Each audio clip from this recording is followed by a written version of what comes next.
तो नमस्कार गाइस, स्वागत करते हैं फिर से अपने एक नई वीडियो में। तो गाइज आज का वीडियो बहुत एकदम क्वालिटी और खतरनाक होने वाला है। तो गाइज आज का वीडियो का टॉपिक है जो कि है इप्स्टन। अपने थंबनेल में भी देख लिया होगा। तो आप बोल रहे हो कि सोच रहे कि भाई ये कौन है बेंचोद। तो गाइज ये है एक दल्ला और एक बहन का लोड़ा। तो गाइस ये इप्स्टन है, ये भाई बहुत पैसे वाला है, बहुत मतलब बहुत पैसा, अंधा पैसा इसके पास, अंधा पैसा। भाई इसका इतना पैसा है कि भाई इसकी प्रॉपर्टीज हर देश में, हर कंट्री में इसकी प्रॉपर्टीज है, इसके घर है। स्पेन, मेक्सिको, इटली और पाम बीच पर भी इसका एक मेंशन है। पाम बीच एक ऐसा सीन है जहां पर गाइस आपको सिर्फ अमीर लोग दिखेंगे, गरीब का कोई नामो निशानी नहीं। उस पाम बीच पर सिर्फ अमीर लोग रहते हैं वहां पर, आपको गरीब का दिखे ही नहीं, इतना उसका वहां पर एक मेंशन है।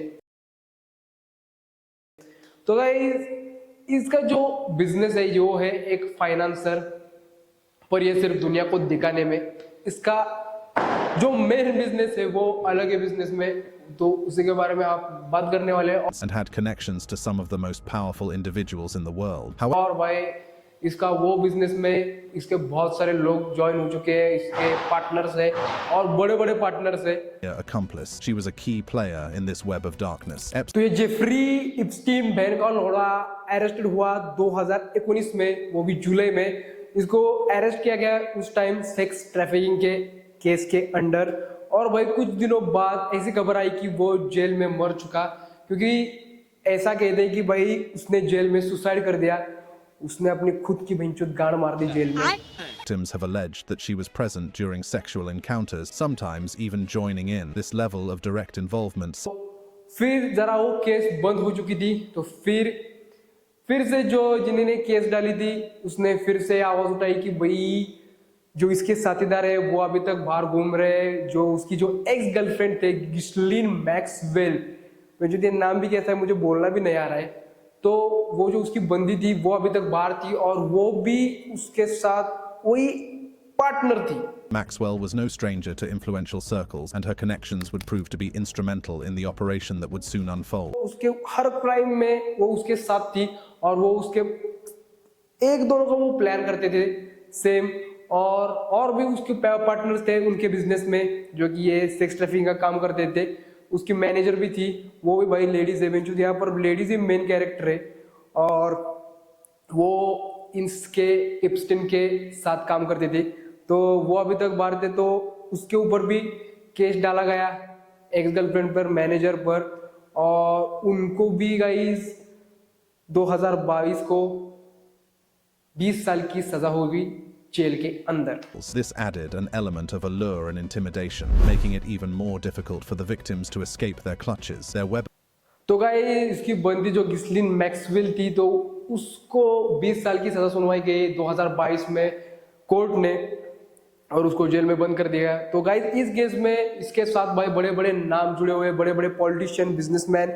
तो पॉलिटिशियन में डोनाल्ड ट्रंप, बिल क्लिंटन और एलिजाबेथ का बेटा प्रिंस एंड्रू, इसका भी बेंचुत नाम इसमें आया है। तो amassed a vast fortune through his work in finance and had connections to some of the most powerful individuals in the world. However, तो गाइस ये उन लड़कियों को अपने मेंशन में, अपने घर में इधर से उधर लेने के लिए और ट्रैवल करने के लिए, तो उसके एक मैनेजर थी, वो भी भाई उसके साथ थी और वो सब हैंडल करती थी इनको कैसे या जगह से उस जगह लेने का। तो भाई वो सब ट्रैवलिंग का वो सब देखती थी।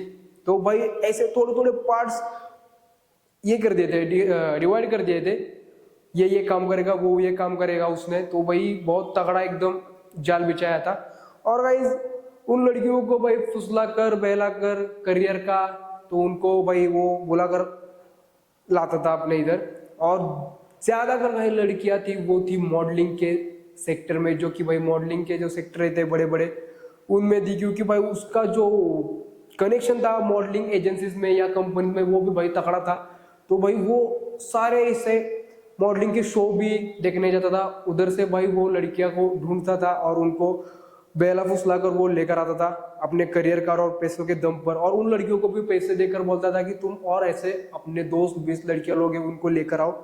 और भाई जो बड़ा नाम आया कंपनी जो है मॉडलिंग कंपनी एजेंसी, वो थी भाई विक्टोरिया सीक्रेट। तो उसका भी बहुत बड़ा नाम आया था इस केस में, एप्स्टेन के केस में। तो भाई बहुत ही खतरनाक विषय है। To people saying like, wow, one of the most powerful men in retail had this connection with this abuser. तो गाइस इस एप्स्टेन का जो केस है वो अभी जनवरी में फिर से चर्चे में आ चुका है। अभी जिन जिन लोगों को ये एप्स्टेन के बारे में पता है उन लोगों को पता होगा कि अभी ये जनवरी में इसका जो सीन था वो चल रहा था, कोर्ट बिल्ड चल रहा था। एप्स्टेन मर चुका है, लेकिन जो इसके साथीदार थे, जो इसके केस में इन्वॉल्व थे, वो उन पर अभी वो कार्रवाई शुरू थी कोर्ट में अमेरिका के, और उनको सजा भी हुई है। तो ये जनवरी में इसका भाई बहुत चर्चे में आया था ये केस। तो एप्स्टेन एक ऐसा बंदा है, वो एक दलाल है, एक डल्ला है, नहीं आप बोल सकते हैं, एक बहन का लौड़ा है। तो वो ऐसा है। तो गाइस ये बहुत पैसे वाला आदमी है, और भाई इसके कनेक्शन भी मैंने पता है, बहुत सारे कनेक्शन है इसके। तो गाइस ये बिजनेस था इसका, जो था ये मेन बिजनेस है उसका अलग ही था, पर वो दुनिया को दिखाने वाला एक अलग ही बिजनेस था, वो था इसका फाइनेंसर का। भाई उसी से बॉयस ने भाई बहुत एकदम तगड़ा पैसा कमाया था, तगड़ा मतलब फुल ऑन तगड़ा पैसा, बहुत सारा पैसा कमाया था। और भाई इसका प्राइवेट जेट बेट सब प्लेन बिन इसके प्राइवेट, और भाई कोई भी इसका, एक बार तो जो बाइडेन इसका प्लेन लेकर गए हुए थे। बेंचो दे क्या कोई भी इधर बेंचो में अपना हेडफोन किसी को नहीं देता, ये भाई प्लेन भी दे रहा है अपना खुद का दूसरों को। बहुत पैसा था इसके पास, और भाई इसने खुद का एक प्राइवेट आइलैंड भी खरीदा हुआ था।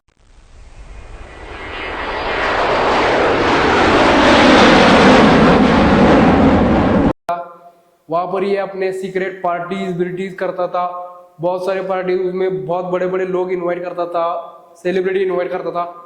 बहुत मतलब तगड़ा पैसा होना था भाई, जो पैसा होना आदमी के पास भाई कुछ भी करेंगे, हिस्सा पैसा बाकी चू। तो भाई इसका जो मेन बिजनेस था वो था सेक्स ट्रैफिकिंग। भाई ये छोटे छोटे बच्चे लोगों को सेक्स ट्रैफिकिंग करता था, जिनकी उम्र भाई कितनी 15, 16, 17, 18 इन रेंज की छोटी एकदम बच्ची का वो सेक्स ट्रैफिकिंग करता था। और भाई वो अपने मेंशन घरों बिरो पाम बीच पर वो उन्हें लेकर जाता था, उनको भाई लालच दिखाता था पैसे का, करियर का, और उनको वो बुला कर ले आता था। और गाइस बहुत हिप्नोटाइज करता था उनको, भाई मेंटली हैरेस करता था उन लड़कियों लोगों को। और इसी कारण कुछ लड़कियों ने इस पर केस डाला, और गाइस 2015 में इसको अमेरिका की जेल हो चुकी थी। The monsters are still out there. You took our freedom, now we're gonna take yours.